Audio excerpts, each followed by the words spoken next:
నమస్కారం news breakfast షోకి స్వాగతం. Yahoo earnings Fed comments positive వెలవడంతో లాస్ట్ నైట్ యుఎస్ మార్కెట్స్ లాభాలతో ముగిశాయి. 3 ప్రధాన ఇండిసెస్ డౌ జోన్స్, నాస్డాక్, S&P 500 కూడా 1% కంటే ఎక్కువ లాభాలతో క్లోజ్ అయ్యాయి. అండ్ ఇదే ట్రెండ్ కొంత మార్నింగ్ ఓపెనింగ్ లో ఏషియన్ మార్కెట్స్ మీద కనిపించింది, కానీ ప్రస్తుతం ఏషియన్ మార్కెట్స్ లో మిక్స్డ్ ట్రెండ్ కనిపిస్తుంది. నికీ లాంటివి కొంత స్వల్ప నష్టాలు ట్రేడ్ అవుతుంటే హ్యాన్సెంగ్ పాజిటివ్ గా ట్రేడ్ అవుతుంది. SGX నిఫ్టీ 6709 13 పాయింట్ల లాభంతో ట్రేడ్ అవుతుంది. సో మేబీ ఒక flat to slightly positive opening నిన్నటి నష్టాల తర్వాత ఇవాళ మార్కెట్స్ ప్రారంభంలో చూసే అవకాశాలు కనిపిస్తున్నాయి. సో ఎలక్షన్ సీజన్ కొనసాగుతుంది, రిజల్ట్స్ సీజన్ ప్రారంభమైంది. సో ఈ రెండు కూడా మార్కెట్స్ డైరెక్షన్ ప్రభావితం చేయబోతున్న ప్రధాన అంశాలు. ఇవాళ మరొక రౌండ్ పోల్స్ కూడా సిద్దమైంది. సో మరికొద్దిసేపట్లో పోలింగ్ ప్రారంభం కాబోతుంది. అండ్ ఒక అతిపెద్ద పోలింగ్ డేగా కూడా చెప్పుకోవచ్చు. ఇవాళ సుమారుగా 12 రాష్ట్రాల్లో 120 సీట్ల వరకు పార్లమెంట్ స్థానాలకు ఎన్నికలు జరుగుతున్న సమయం ఇది. సో చాలా కీలకమైన తరుణం. మనకు కూడా త్వరలో ఎలక్షన్స్ రాబోతున్నాయి. Don't forget to vote. ప్రతి ఒక్కరూ ఓటు వేసి తీరడం పౌరులుగా మన బాధ్యత. So don't forget to vote. అలాగే FIIs మార్కెట్స్ పట్ల అప్రమత్తంగా ఉంటున్న సమయం ఇది. ఈ నేపథ్యంలో యాక్షన్ ఎక్కువగా మిడ్ అండ్ స్మాల్ క్యాప్స్ కు పరిమితం అయ్యే అవకాశాలున్నాయి. రిజల్ట్స్ అనుకుంటున్నాం మనం. సో ఇవాళ HCL టెక్నాలజీస్ విప్రో రిజల్ట్స్ రాబోతున్నాయి, వెలువడబోతున్నాయి.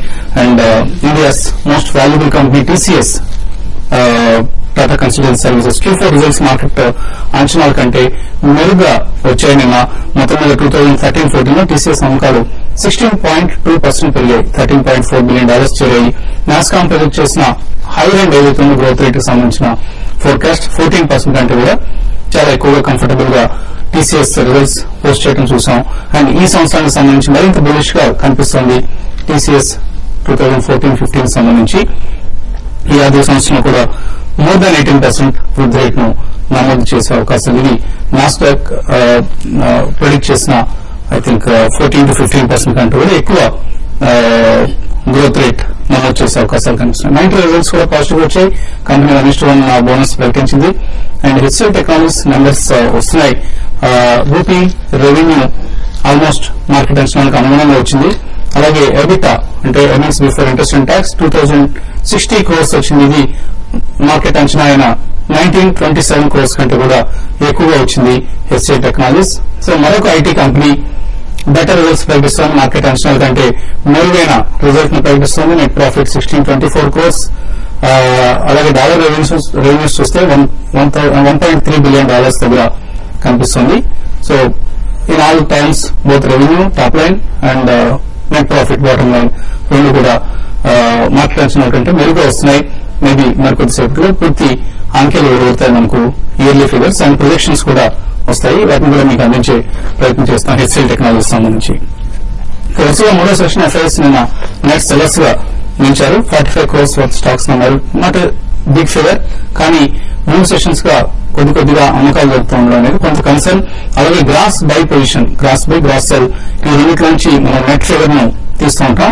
సో గ్రాస్ బై ఫిగర్ కూడా 3,000 కోట్ల రూపాయలు పడిపోయింది. ఇంతకుముందు 4,000 నుంచి 5,000 కోట్ల రూపాయలు ఉండేవి రోజుకు. లాస్ట్ మంత్ చూసినా, ఈ మంత్ బిగినింగ్ లో చూసినా కూడా. బట్ ఈ మధ్య ఇది 3,000 కోట్లకు పడిపోయింది. సో FII ఇంట్రెస్ట్ కొంత తగ్గింది.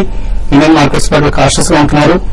మేబీ ఎలక్షన్స్ సమీపిస్తూ ఉండడం కావచ్చు, ఎలక్షన్ రిజల్ట్ ఎలా ఉంటుందన్న కొంత సస్పెన్స్ వల్ల కావచ్చు. ఓవరాల్ గా ఎమర్జింగ్ మార్కెట్స్ లో ఇప్పుడు ఎలక్షన్ సీజన్ నడుస్తుంది. ఇండోనేషియాలో జరుగుతుంది, మనకు జరుగుతున్నాయి.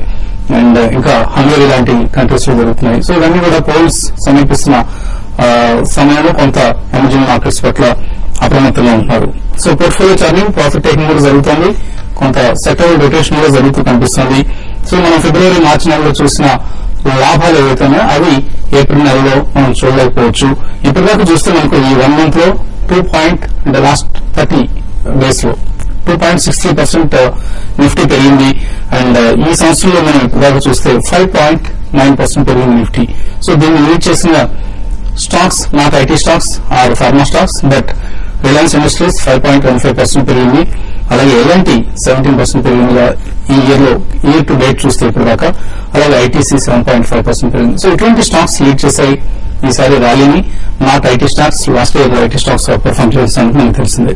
అలాగే రేపు రిలయన్స్ రిజల్ట్స్ రాబోతున్నాయి. సో ఇవాళే దానికి ముందుగా ప్రీ రిజల్ట్స్ ముందున్న యాక్షన్ అంతా కూడా ఇవాళ కనిపిస్తుంది మనకి. అండ్ ఎఫ్ఎంఓ సిరీస్ ముగియడానికి ఇంకా 4 రోజుల వ్యవధి మాత్రం ఉంది. ఇవన్నీ కీ ఫ్యాక్టర్స్ మార్కెట్ గమనం మీద ప్రభావం చూపించే అంశాలు. దీని మీద ఎలా ఇస్తామంటున్నారో తెలుసుకుని ప్రయత్నించాం. సో ఇటువంటి ట్రెండ్ మనం ఎక్స్పెక్ట్ చేయొచ్చు. మనకు లాంగ్ వీకెండ్ ఎదురుగా ఉంది.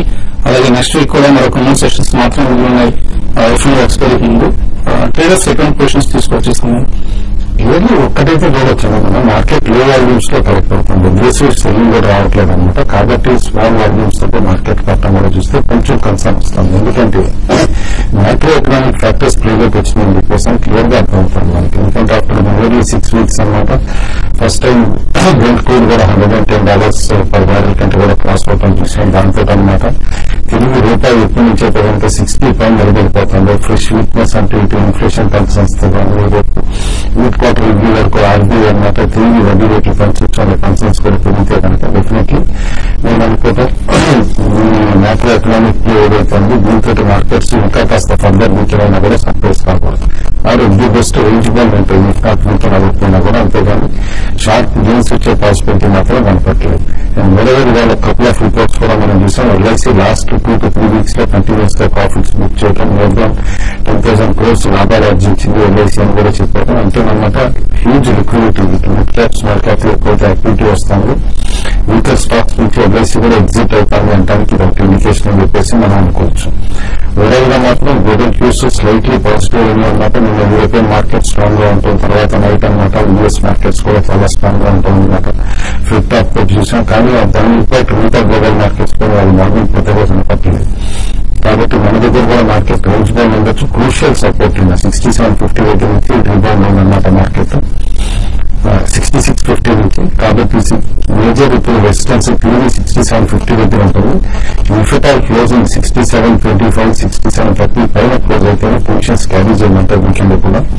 అదర్వైజ్ కొంచెం స్లైట్లీ లాంగ్ వీకెండ్ కాబట్టి కన్సర్న్స్ ఉంటాయి. రేపు యూఎస్ మార్కెట్ ఎట్లా బిహేవ్ చేస్తుంది, మళ్ళీ తర్వాత దాని ఇంపాక్ట్ సోమవారం ఎట్లా ఉంటుంది అని చెప్పేసి మార్కెట్ లేదనుకుంటాను ఫ్రైడే సందర్భంగా తెలియదండి. షార్ట్ టర్మ్ ఉంటుంది.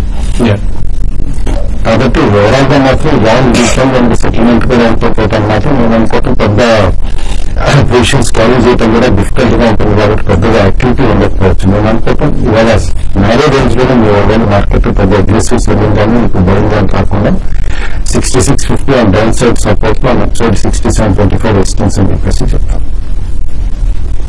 ఐటీ కంపెనీస్ రిజల్ట్స్ మార్కెట్ అంచనాల కంటే మెరుగ్గా వస్తున్నాయి.